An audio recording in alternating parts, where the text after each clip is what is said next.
오늘부터 우리는 성경의 첫 번째 책 창세기를 함께 보려고 합니다. 창세기는 무슨 책이냐? 시작을 알리는 책입니다. 도대체 우주 만물이 어떻게 시작되었지? 인간은 어디서부터 시작된 것이고, 죄는 언제, 왜 우리에게 다가온 것인지, 그런 것들을 이야기하는 게 창세기고, 아울러 창세기를 좀 우리가 구분하면 1장부터 11장까지는 창조부터 족장의 이야기, 그리고 그 뒤에는 또 하나님께서 믿음의 사람들을 세우셔서 죄로 인해 멸망하는 인간을 구원하시려고 하는 구원의 시작, 이것을 함께 보여주는 책이 창세기입니다. 이 창세기는 까마득한 옛날의 이야기라고 사람들이 생각을 합니다. 그래서 현대 사회에 어울리지 않는 이야기라고 생각하지만, 창세기를 공부하시면서 여러분들이 느끼는 것은 이 먼 옛날의 이야기 같은데, 이 이야기가 마치 내 눈앞에 거울과 같아서 나의 모습을 비춰보며 지금의 나를 돌아보게 하는 말씀이 될 수 있어요.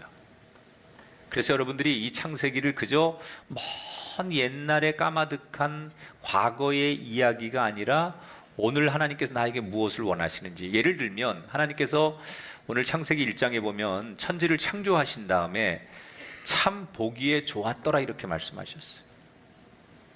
그러면 이 말씀을 그대로 오늘 지금 나의 삶으로 가지고 와서 우리가 지금 드리고 있는 이 예배를 보시면서 하나님께서 참 보기 좋구나 이렇게 말씀하실 수 있어야 돼요.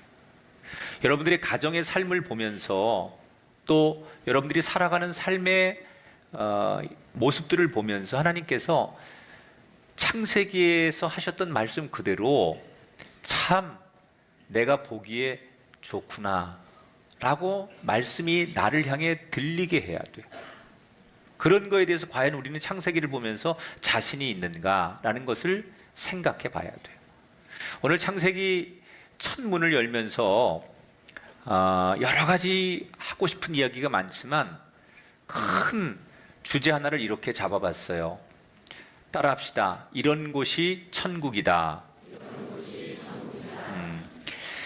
여러분, 하나님이 천지를 창조하시고 에덴 동산을 만드시고 그것을 낙원, 소위 우리가 지향하는 천국의 모형으로 만들어 주셨어요. 과연 하나님이 보시기에 그렇게 좋아하셨던 낙원, 세상은 어떤 곳일까? 내 인생, 내 가정이 하나님이 인정하는 그런 낙원과 같은 곳이 되려면 도대체 뭐가 필요할까? 창세기는 성경 66권 중에 첫 번째 책이고, 그 첫 번째 책의 딱 첫 장을 열면 창세기 1장 1절이 나와요. 태초에 하나님이 천지를 창조하시니라. 이 짧은 구절이지만 이 구절은 엄청난 뜻을 담고 있어요. 사실 이 한 절만 가지고도 설교를 하라고 하면 저는 10주 정도 설교를 넘게 할 것 같은데, 여의치 않으니까 이 한 절의 이야기를 여러 가지로 함축할 수 있지만 이건 선언이거든요. 선언, 하나님께서 이 세상이 어떻게 시작됐는지 선언하는 거예요. 우리가 무슨 행사를 할 때 여러분, 개회 선언하고 대회 선언해야만 뭐가 프로그램이 그 다음에 진행되는 거예요. 올림픽을 할 때 대회장이 나와서 지금부터 제 몇 회 올림픽이 시작됩니다 라고 선포해야 모든 경기가 열리는 거예요. 선언이 있어야 그 다음 이야기가 진행되는 거예요. 이 세상이 어떻게 시작되었느냐? 하나님이 선언하는 거예요. 태초에 하나님이 천지를 창조하셨다. 여기서 여러 가지 단어 가운데 제 마음속에 가장 크게 와닿는 단어는 하나님이라는 단어예요.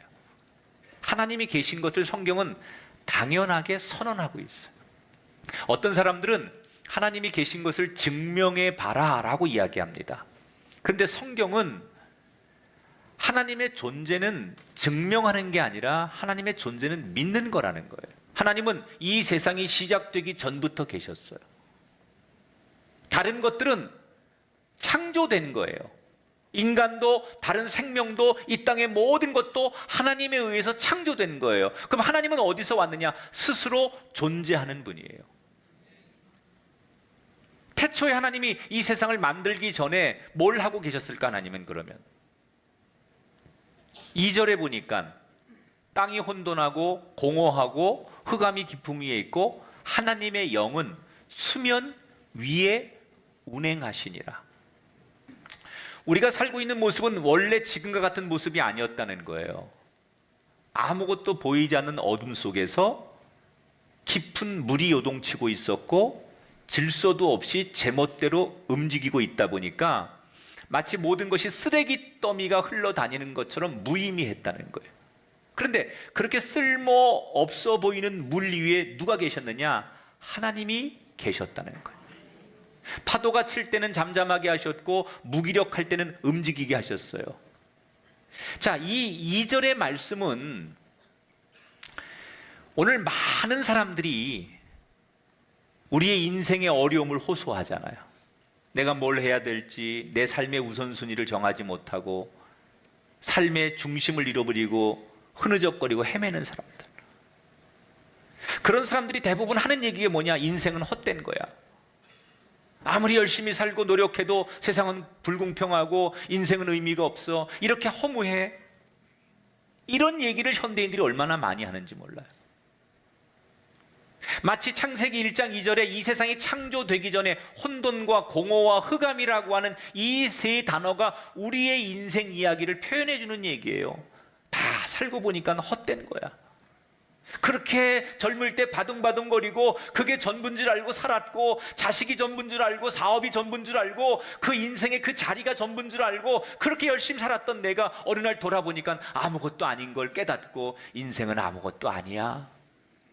이렇게 말하는 우리의 이야기가 이 창세기 1장 2절에 세상이 만들어지기 전의 모습과 똑같아요. 그런 무가치한 세상을 하나님이 보고 계셨다는 거예요. 수면 위에 운행하고 계셨다는 거예요. 마치 독수리가 날개를 펴고 그 위를 배회하듯 하나님이 다 지켜보고 계셨다는 거예요. 인생이 헛되다고 생각하시는 분, 여러분은 여러분에 대해서 그렇게 생각할지 모르지만 하나님은 여러분을 주목하고 계시고 여러분 위에 머물고 계시는 분이에요. 방치된 것 같고 버려진 것 같지만 하나님은 우리와 함께 하신다는 거예요. 그 하나님의 터치하심을, 하나님의 그 시선이 나를 향해 머물고 있음을 여러분도 경험하게 되시기를 주의 이름으로 축원합니다. 이렇게 혼돈과 공허와 아무 가치 없는 세상을 하나님이 다스리고 계셨어요.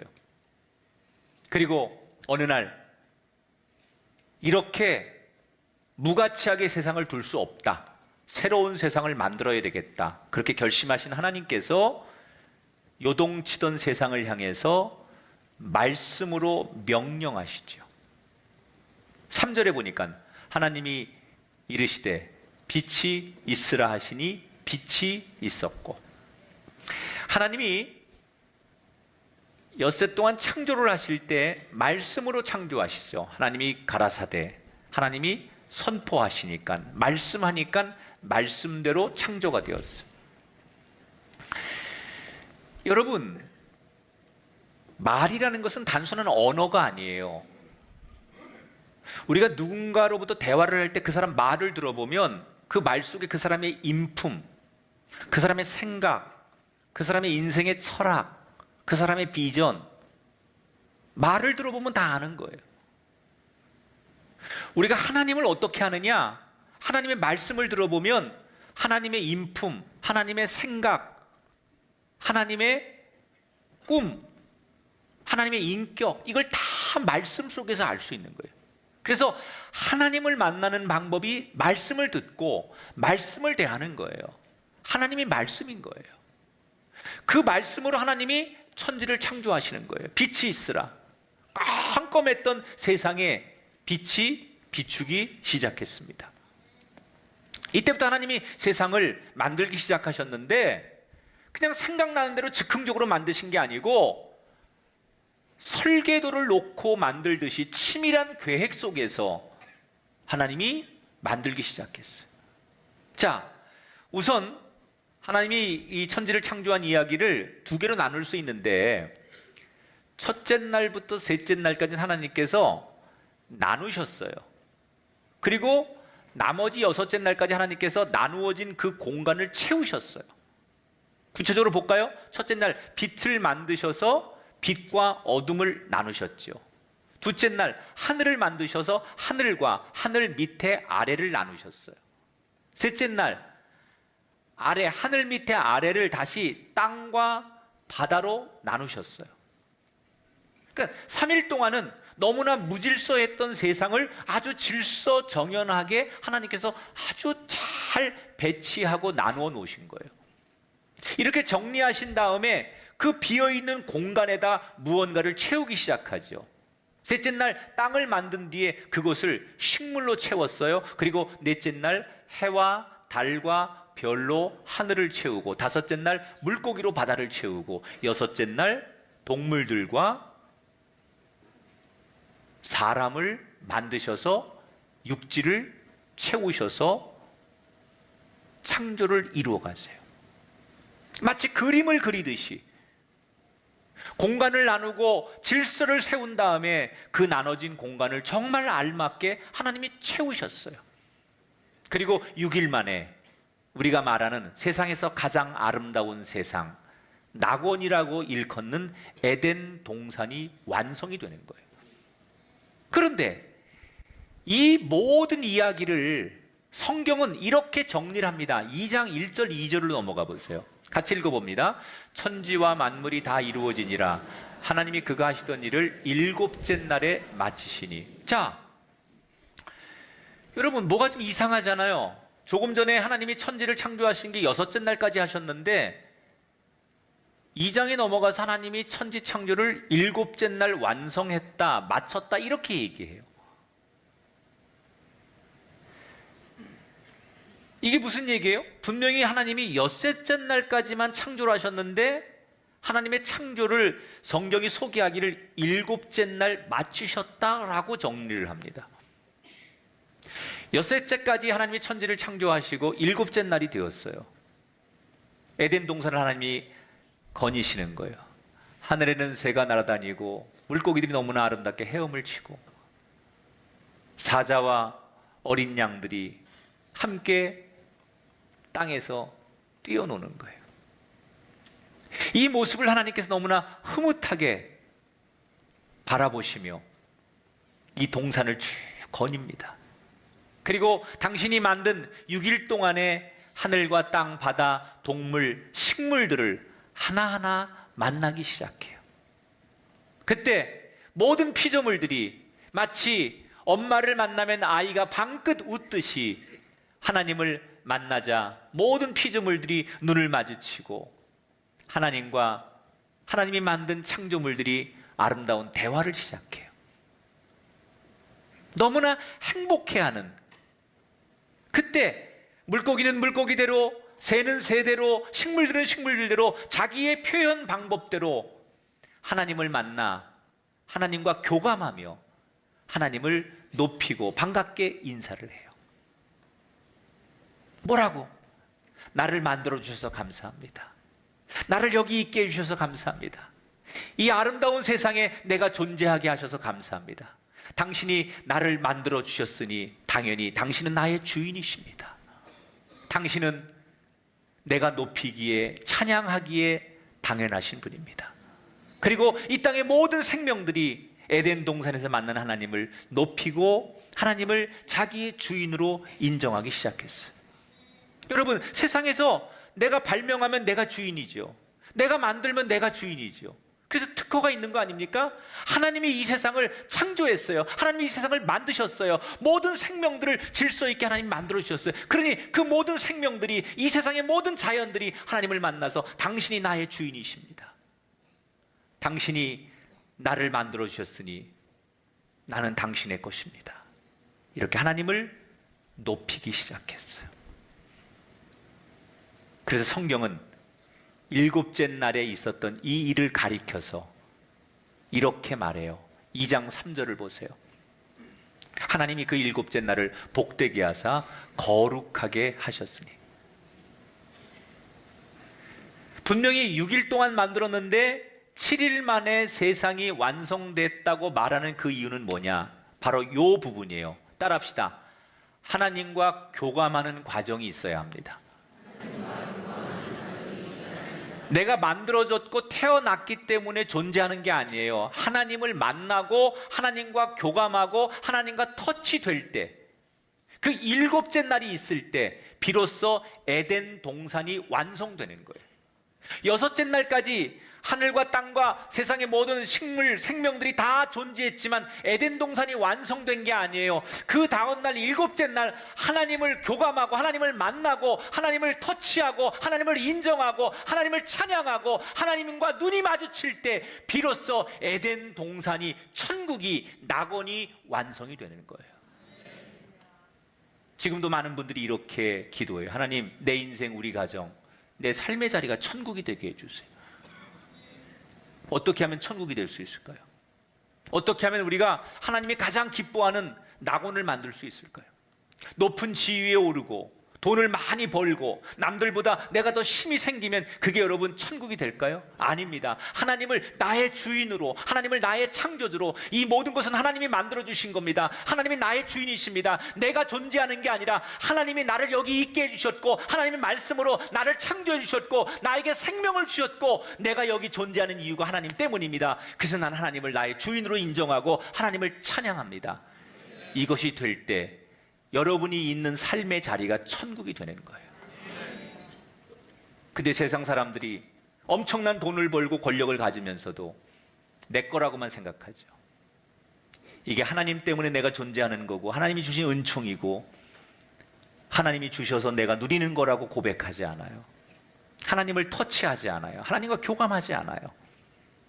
그러면 아무리 거대한 재벌도 아무리 인기 있는 연예인도 자기가 누리는 것이 하나님의 것이라고 인정하지 않고 하나님과 교감하지 않으면 그것이 지옥이 되는 거예요. 여러분, 누가복음 12장에 한 부자의 이야기 아세요? 어느 부자가 어느 해인가 큰 풍년이 들었어요. 너무나 많은 소득을 거두고서는 기뻐하며 이 부자가 혼잣말로 이렇게 상상하죠. 나는 이제 이 정도면 평생 먹고 살게 생겼다. 그러니 이걸 창고를 지어서 다 두었다가 하나하나 이걸 가지고 평생을 내가 살면 되겠다. 창고만 크게 지어놓고 이거 저축된 걸로 평생 행복하게 살자. 이 부자의 넌센스는 뭐예요? 자기에게 풍년을 주시고 이 넉넉함을 주신 하나님은 요만큼도 생각을 안 하는 거예요. 하나님에 대한 교감은 요만큼도 없는 거예요. 그냥 자기만의 천국을 꿈꾸는 거예요. 그때 이 부자에게 하나님이 뭐라고 말씀하세요? 누가복음 12장 20절의 말씀. 어리석은 자여, 오늘 밤에 내 영혼을 도로 찾으리니 그러면 내 준비한 것이 누구의 것이 되겠느냐. 자기만의 천국을 꿈꾸던 이 부자는 분명히 하나님께서 많은 것을 주셨지만 누리지 못하는 거예요. 사랑하는 여러분, 여러분에게 묻겠습니다. 여러분의 인생은 지금 에덴 동산이십니까? 여러분의 가정과 여러분의 일터와 우리 교회는 에덴 동산이십니까? 우리가 즐겨 부르는 찬송 가사 가운데 높은 산이 거친 들이 초막이나 궁궐이나, 어떤 곳이 천국이라고요? 내 주 예수 모신 곳이 그 어디나 하늘나라. 어떤 곳이 천국이에요? 높은 산이든 거친 들이든 초막이든 궁궐이든 주님이 나와 함께 거닐며 내가 그 주님과 교감하는 곳, 주님을 만나는 곳, 주님의 손길이 내 인생의 삶의 자리에 터치되는 곳, 그곳이 천국인 줄 믿습니다. 하나님을 모셔야 에덴 동산이 되고 하나님과 교감이 있어야 천국이 되는 거예요. 많은 것을 가졌다고 채웠다고 여러분 천국이 아닙니다. 내가 소유하고 넉넉하고 건강하다고 천국이 아닙니다. 하나님과 만나지는 그 자리가 천국이 되는 거예요. 그러므로 우리끼리 자랑할 필요 없어요. 우리끼리 여섯째 날까지 완벽하게 만들어 놓고 모든 것을 다 완벽하게 정리해 놓고도 그 자리에 하나님이 개입하고 하나님을 인정하지 않고 하나님과 교감되지 않으면 에덴 동산은 완성이 되는 게 아니에요. 넉넉한 거죠. 그냥 모든 것이 다 있어요. 그런데 하나님이 거닐며 그 모든 것들과 교감하고 그 하나님의 창조를 인정하는 피조물들의 고백이 있을 때 비로소 에덴 동산 낙원이 완성이 된다는 거예요. 일곱째 날 있었던 하나님과의 만나지는 교감이 있었던 그것을 통해서 천국이 완성이 돼요. 에덴 동산이.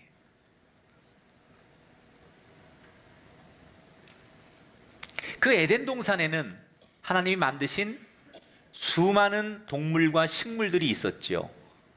그 중에서 하나님께서 가장 중요하고 그리고 가장 아꼈던 피조물이 하나 있었는데 그게 바로 사람이에요. 왜 그럴까? 왜 하나님이 첫째 날부터 빛이 있으라 하고 하늘과 땅 모든 생명, 식물, 동물, 생명체를 만드시면서 왜 하나님이 창조한 것 가운데 사람도 창조물인데 왜 하나님이 사람을 여러 피조물 가운데 제일 아끼셨을까? 그것은 창조하는 과정을 우리가 다시 한번 돌아봐야 돼요. 다시 하나님께서 여섯째 날 사람을 창조하는 이야기로 돌아가 볼게요. 자, 첫째 날부터 셋째 날까지 공간을 나누셨다고 했어요. 그리고 여섯째 날 오전까지 하나님께서 나눈 공간을 알맞게 다 채워가시는 거예요. 하늘에는 새가, 바다에는 물고기가, 땅에는 육상 동물들이 다 채워졌어요. 이제 더 이상 다른 것이 필요 없을 만큼 에덴 동산이 거의 완벽하게 잘 어우러졌어요. 그 만들어진 에덴 동산을 하나님이 바라보다가 갑자기 뭔가가 떠올랐는지 땅으로 가시더니 흙을 모으기 시작했어요. 그리고 거기다 물을 섞어서 찰흙상을 빚기 시작합니다. 다른 건 다 하나님이 말씀으로 창조하셨어요. 그저 말씀으로 명령해서 하나님이 모든 걸 창조하셨는데 하나님이 지금 만드신 이것은 직접 손으로 시간과 정성을 다해서 빚기 시작하는 거예요.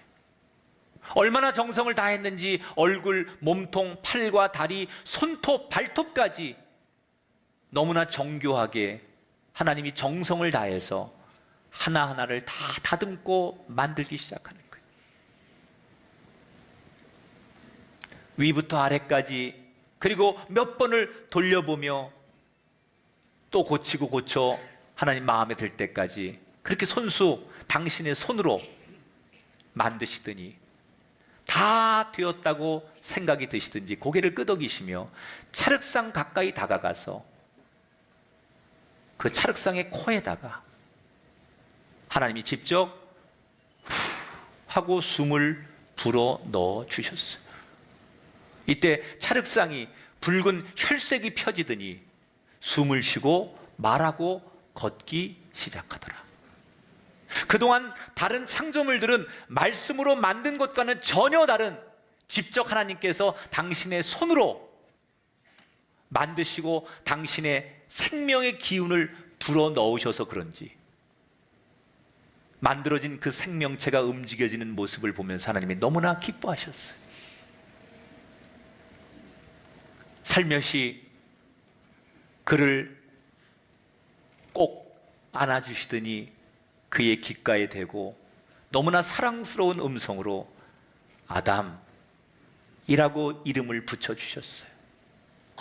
그리고 그 아담에게 너는 잘 되어야 한다라고 축복을 선언하셨어요. 그게 우리가 잘 아는 창세기 1장 28절의 말씀이에요. 하나님이 복을 주시며 이르시되 생육하고 번성하여 땅에 충만하라. 땅을 정복하라. 모든 생물을 다스리라. 자, 여러분은 여러분의 부모님이 있어요. 나는 누구의 자식입니다. 나는 어디에서 태어났습니다. 나는 현재 어디에서 살고 있고 뭘 하고 있습니다.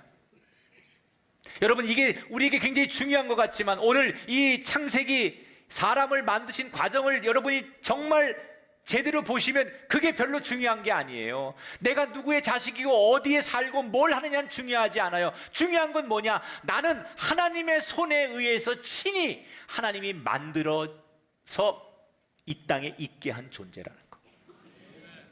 그리고 하나님이 나를 만드셔서 처음에 다른 건 다 말씀으로 하나님 만드셨지만 사람을 하나님 직접 만드시고 너무 기뻐서 덩실덩실 춤을 추신 존재, 그게 바로 저와 여러분이라는 거예요.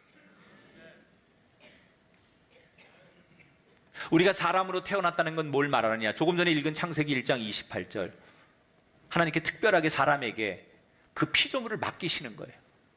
하나님이 만들어 놓고 이걸 너한테 맡긴다 그러면 사람에게 맡기는 거죠. 뭐라고요? 생육하고 번성할 복을 받아라.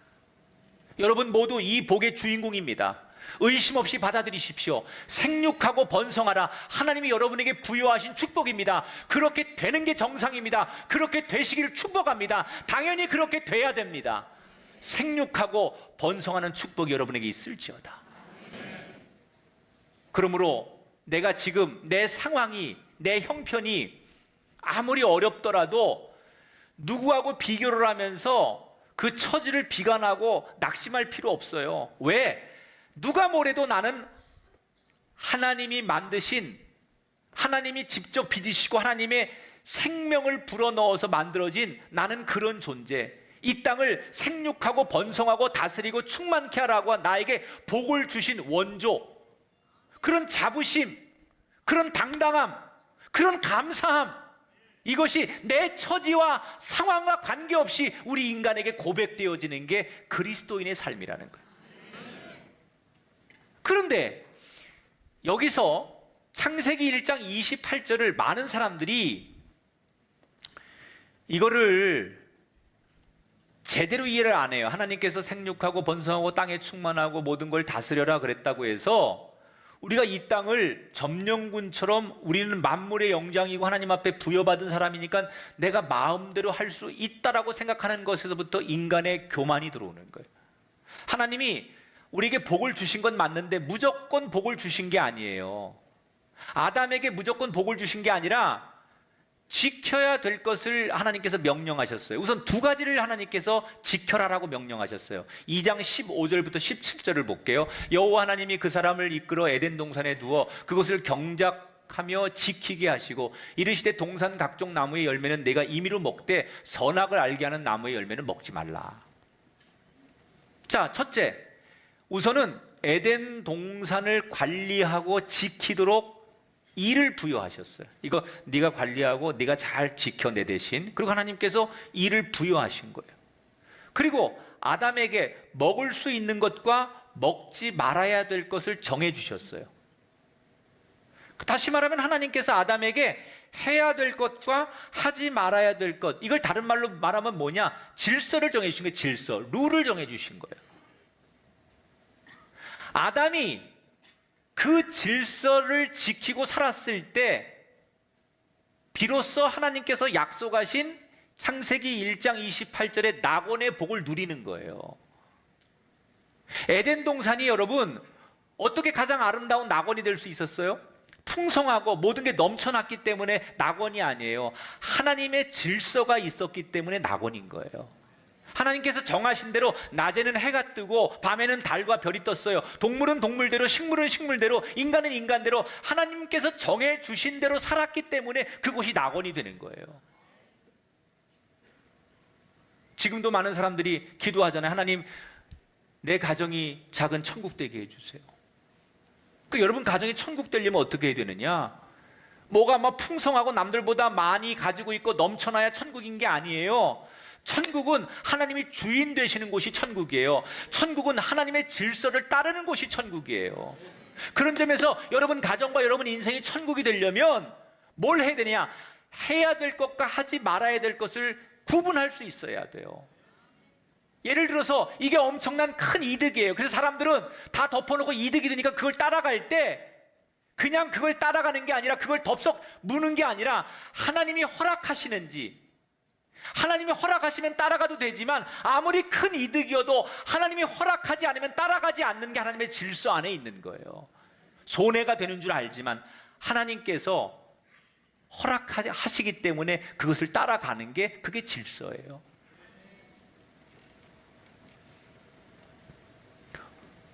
풍성하고 넉넉하고 풍족하기 때문에 천국이 아니라, 천국은 그런 곳이 아니에요.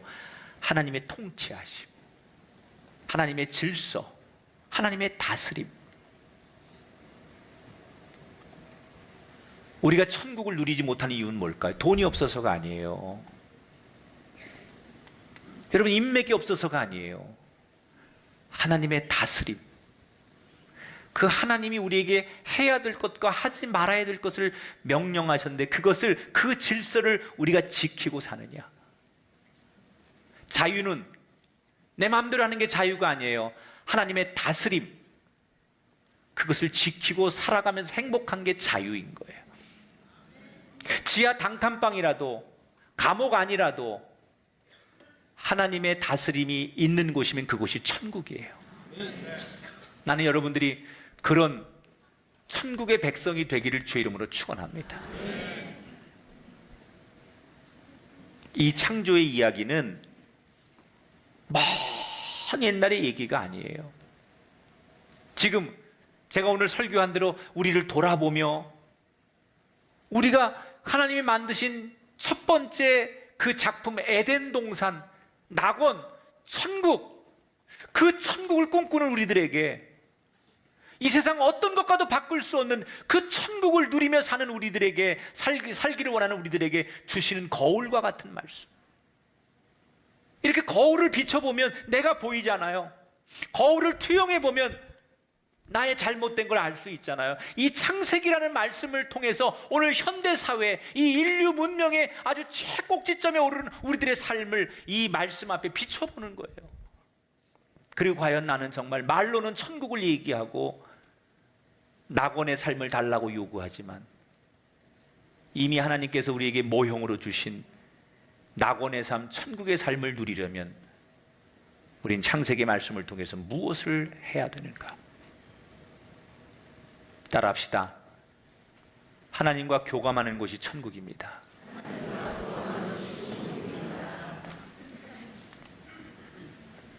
따라하세요. 하나님의 질서를 따르는 것이 천국입니다. 이 말씀을 기억하세요. 창세기 1장의 말씀은 선언이에요. 어느 종교, 어떤 학문도 인류의 시작을 이렇게 명확하게 이야기하지 않아요. 창세기는 하나님 스스로 존재하는 그분이 선언하세요. 지금부터 이 세상이 시작되리라. 그 선언과 함께 창조로부터 이 세상이 시작되는 거예요. 그 하나님의 창조의 음성이 오늘 우리들에게 들려지게 되길 바라고, 우리 교회를 통해, 이 메시지를 통해 하나님의 창조의 신앙이 온 세상 사람들에게 전파되는 놀라운 일들이 있게 되기를 주님의 이름으로 축원합니다.